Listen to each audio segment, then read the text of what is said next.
The Third Man by Graham Greene, 5. Martin sat on a hard chair just inside the stage door of the Josefstadt Theater. He had sent up his card to Anna Schmidt after the matinee, marking it a friend of Harry's. An arcade of little windows with lace curtains and the lights going out one after another showed where the artists were packing up for home. For the cup of coffee without sugar, the roll without butter to sustain them for the evening performance. It was like a little street built indoors for a film set, but even indoors it was cold. Even cold to a man in a heavy overcoat, so that Martins rose and walked up and down underneath the little windows. He felt he said rather like a Romeo who wasn't sure of Juliet's balcony. He had had time to think. He was calm now. Martins, not Rollo, was in the ascendant. When a light went out in one of the windows and an actress descended into the passage where he walked, he didn't even turn to take a look. He was done with all that. He thought, Kurtz is right. They are all right. I'm behaving like a romantic fool. I'll just have a word with Anna Schmidt.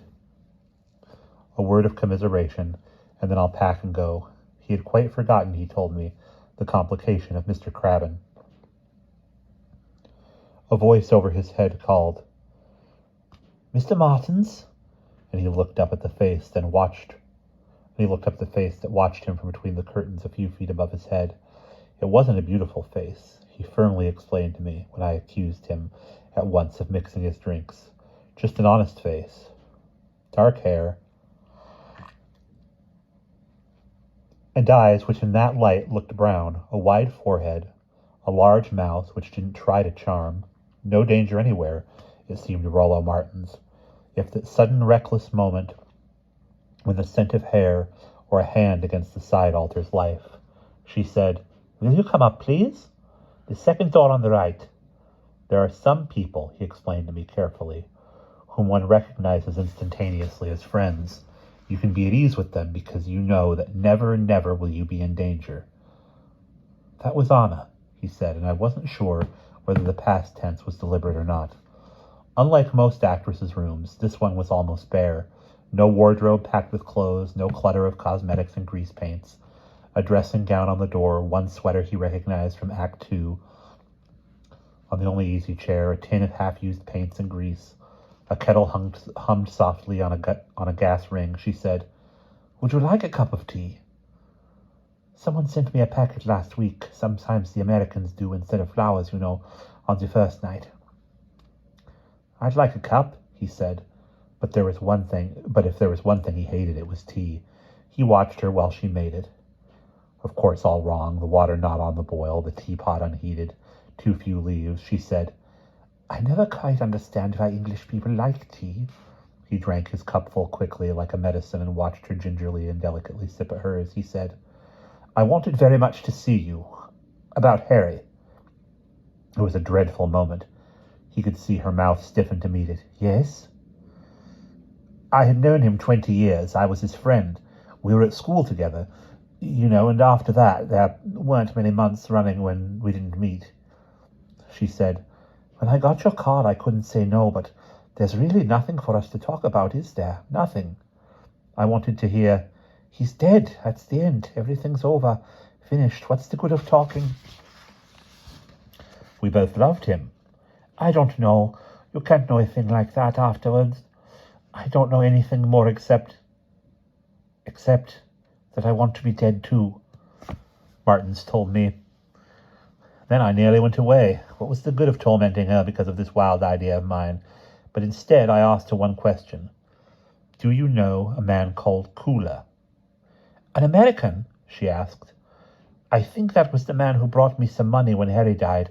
I didn't want to take it, but he said Harry had been anxious at the last moment. So he didn't die instantaneously? Oh, no, Martin said to me. I began to wonder why I had got that idea so firmly in my head, and then I thought it was only the man in the flat who told me so, no one else. I said to her, He must have been very clear in his head at the end, because he remembered about me, too. That seems to show that there wasn't really any pain. That's what I tell myself all the time. Did you see the doctor? Once, Harry sent me to him. He was Harry's own doctor. He lived nearby, you see.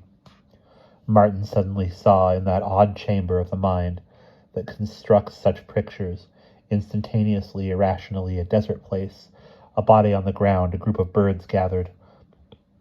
Perhaps it was a scene from one of his own books, not yet written, forming at the gate of consciousness. It faded.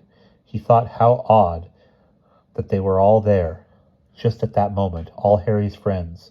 Kurtz, the doctor, this man Cooler, only the two people who loved him seemed to have been missing. He said, "And the driver, did you hear his evidence?" "He was upset, scared, but Cooler's evidence exonerated him. No, it wasn't his fault, poor man. I've often heard Harry say what a careful driver he was." "He knew Harry too." Another bird flapped down and joined the others round the silent figure on the sand who lay face down. Now he could tell that it was Harry, by the clothes, by the attitude, like that of a boy asleep in the grass at a playing field's edge on a hot summer afternoon. Somebody called outside the window. "Fräulein Schmidt!" She said, "They don't like one to stay too long. It uses up their electricity." He had given up the idea of sparing her anything. He told her, "The police say they were going to arrest Harry. They'd pinned some racket on him." She took the news in much the same way as Kurtz. "Everybody's in a racket. I don't believe he was in anything serious." "No, but he may have been framed. Do you know a man named Kurtz?" "I don't think so." "He wears a toupee." "Oh!" He could tell that struck home. He didn't say, "Don't you think it was odd they were all there at his death?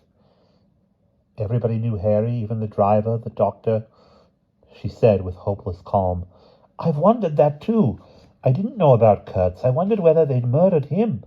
But what's the use of wondering?" "I'm going to get those bastards," Rollo Martin said. "It won't do any good. Perhaps the police are right. Perhaps poor Harry got mixed up." "Fräulein Schmidt!" the voice called again. "I must go. I'll walk with you a bit of the way." The dark was almost down. The snow had ceased for a while to fall, and the great statues of the ring, the prancing horses, the chariots and eagles, were gunshot gray with the end of evening. "It's better to give up and forget," Anna said. The moonlit snow lay ankle-deep on the upswept pavements. "Will you give me the doctor's address?" They stood in the shelter of a wall while she wrote it down for him. "And yours too? Why do you want that?" "I might have news for you." "There isn't any news that would do any good now." He watched her from a distance, board her train, bowing her head against the wind, a dark question mark in the snow. And that is the end of the 5th part.